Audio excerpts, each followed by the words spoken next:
Yes, good afternoon, everyone. I'm very pleased, very excited about this season. We had a very busy off-season. Jason, his team, Nikki, I think they did an incredible job and brought talent to the group, good character to the group. So I'm very pleased about the team that we have now.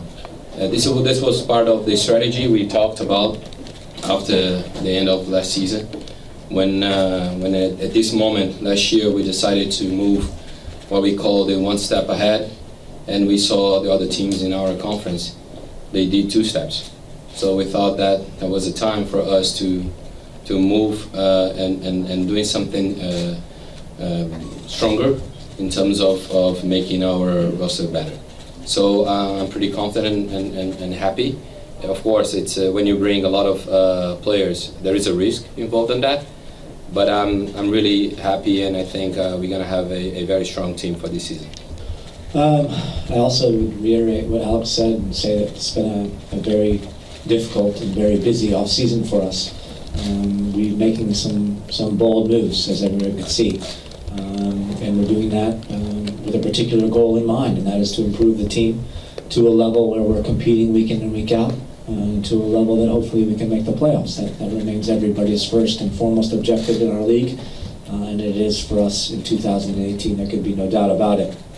The preseason so far, we're 2 weeks in, and it's been interesting because just in that 2 weeks we've added 2 or 3 players, and so it seems like every day I'm introducing a new player to the group, but it's exciting. And the mentality of the group and the passion that the group is training with and the camaraderie that the group is showing towards each other and towards the coaching staff is second to none. And so as a coach, you tend to try to judge things at this point of preseason more on the spirit and what the players are willing to give and how much the players are willing to learn. And on those 3 things, I could say I couldn't be more pleased. Tactically and technically, we know we have a lot of work to be done over the next 4 weeks to prepare ourselves for a very difficult season. But we believe in the group that we have, we believe in these guys, and we believe that this is going to be a special year for Orlando City Soccer Club. I think it's important to understand what we're speaking of when we speak of character. It's not more character, it's better character. Because I do think that this group has always had personalities, big personalities. From my point of view, what we saw last year with the things that were happening off the field was alarming. And we weren't happy about it. And we tried to address that the best way we knew how, which was discipline during the season, but also the decisions that were made in the off-season. There are people that aren't back that suffer because of that. And we felt a strong desire to have better professionals here that were more serious about what they're doing and are like-minded with us. We want guys that want to compete. We want guys that want to win. We want guys that feel the pain when we don't win, because we feel that. And we've gone out with that particular objective, and I think we've done a great job of adding. Every single player that's come here has sat down with me and looked me in the eye and told me that they want to win, and they want to be here for the right reasons. Look, I will start asking you guys to understand and respect the fact that it's going to be the last time I'm going to speak about this player, right? I've been in this business for so long, more than 17 years. So I can testify that we didn't overreact of what happened. You don't see that happen very often, this kind of situation, for the simple reason, for a situation like that happen, you need to have in one side a player that doesn't respect the club, doesn't respect contracts, don't care about the group, and this is exactly what we saw from Cyle. So a player that just decided to get out of the city and to present himself and just observe or follow the contract, everything he signed before. So when that happened, we engaged, of course, the club. We explained and showed that the player had contract with us, and then they come back and start to negotiate, right? At this moment, we have a conversation that's involved. What's the point to force a player like that with that character, with that personality, a troublemaker? What's the point to bring a player like that back to the club? So we decided to, better if we do it and do it fast in order to put our efforts and the focus on the players that we have, on the roster that we have to build, looking forward to the season. So we decided to engage in negotiations with the Turkish club, and then ended up in a very good, in my opinion, a very good negotiation and result for us as a club. So that's exactly what happened. There was no overreaction for our side. It's not something that happens every day, and the reason is because players are becoming much more professionals, and that's not what happened with that gentleman when he left this club. The reason that we made those moves, just to make our youth and our development better and stronger. That was it's because we believe in that, because we want to develop players. That's why we made the decision of first make the partnership with Montverde, and second, trying to find a league or a way inside USL that would make them better for us in terms of developing players.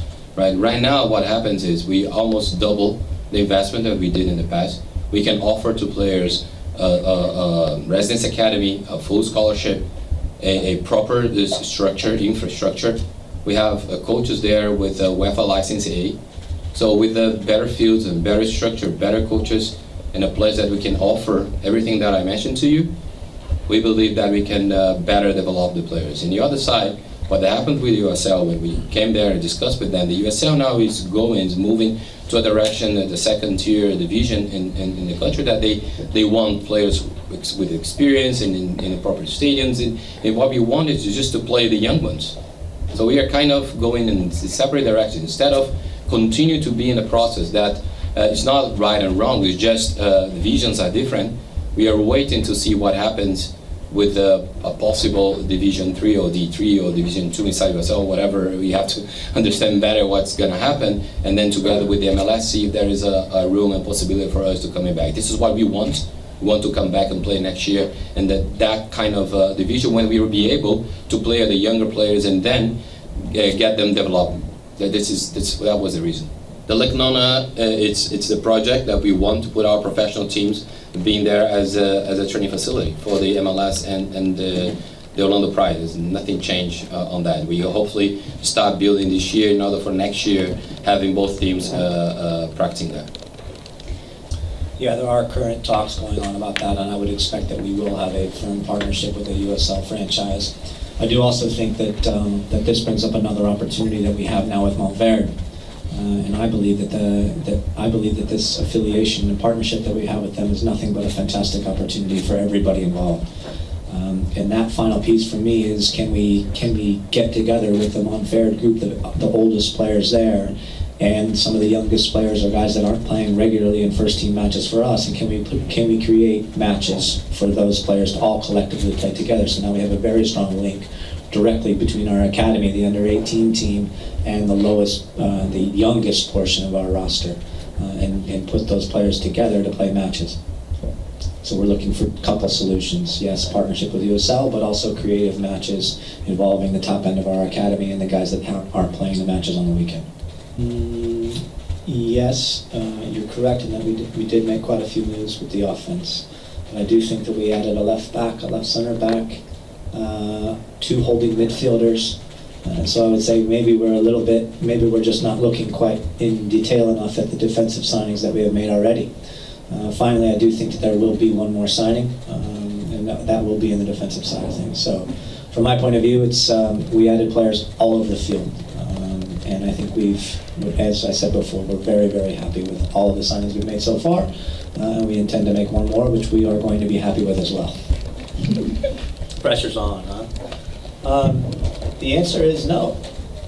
The answer is that we have a group of players that we are very closely watching how they're working and how the dynamic is within the team.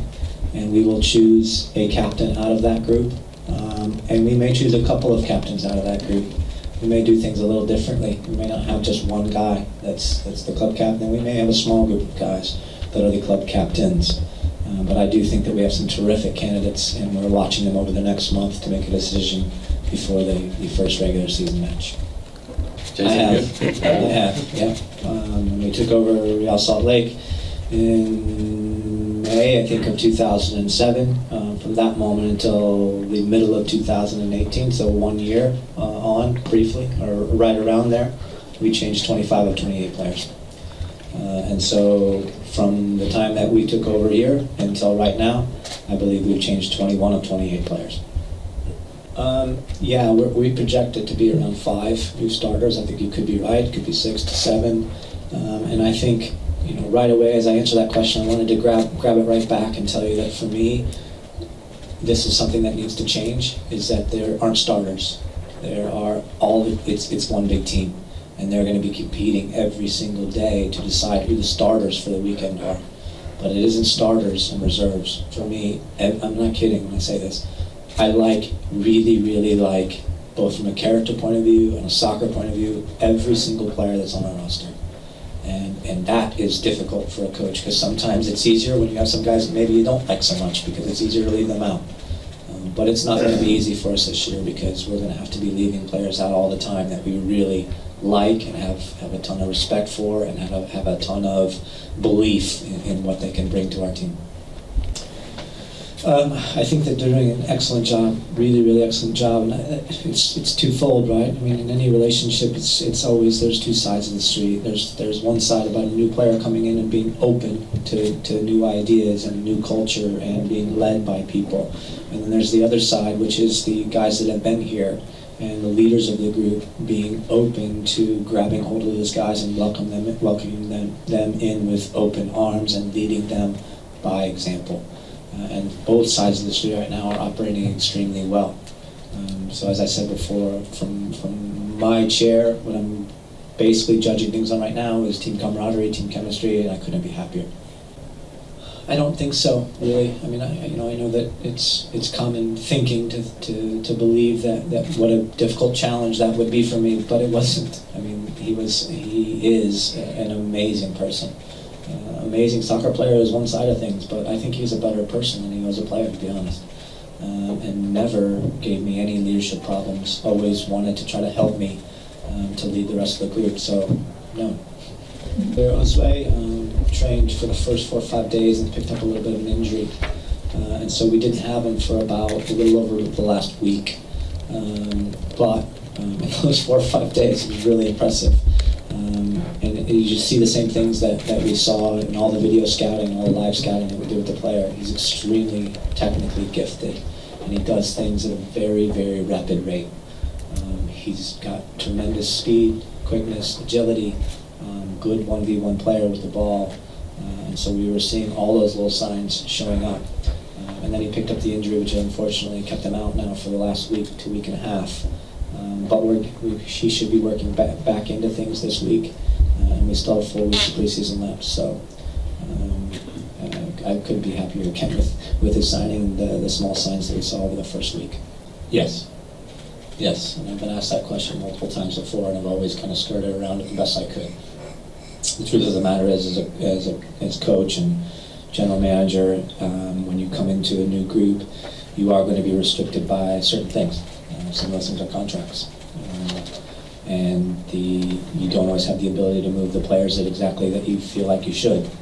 And we collectively, Alex, myself, Flavio, and Nicky, made a very solid plan a year ago, a little bit over a year ago, in that we decided we just needed to tinker around the edges, as he alluded to at the beginning. And some of that was, we didn't quite have as many options as maybe we would have liked.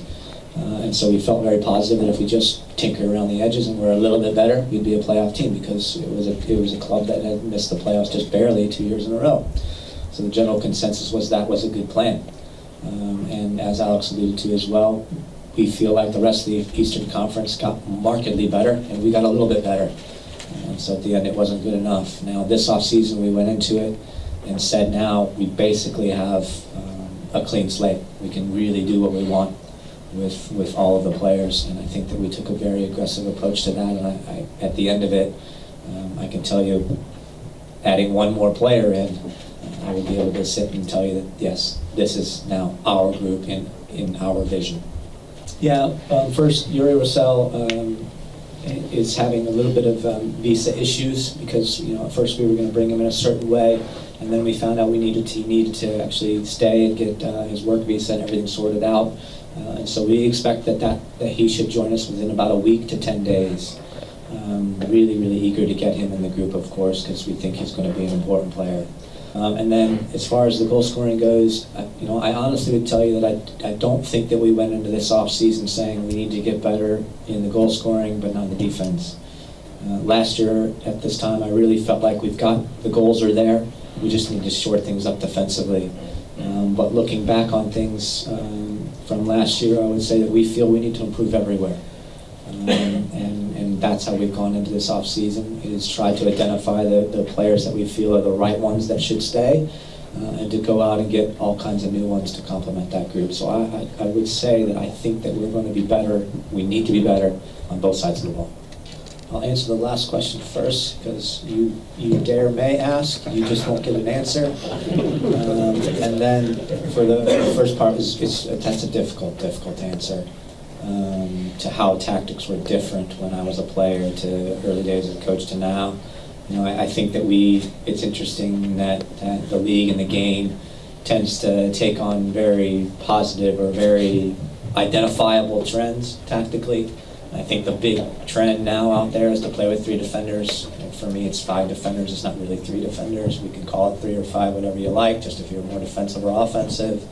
That seems to be what's in vogue right now. It's never been something that I've been too comfortable with, so I would say I don't think you can expect us to play with 3 or 5 backs. But early on in my coaching days in Real Salt Lake, after gaining some measure of consistent success, the next thing I knew, I turned around and everybody was trying to play a diamond in the midfield. And so for me, it goes through ebbs and flows. And at the end of it all, I think sometimes that there's a little bit too much weight put into the tactical side of things. I think sometimes can be coaches trying to pat themselves on the back about how well they're coaching.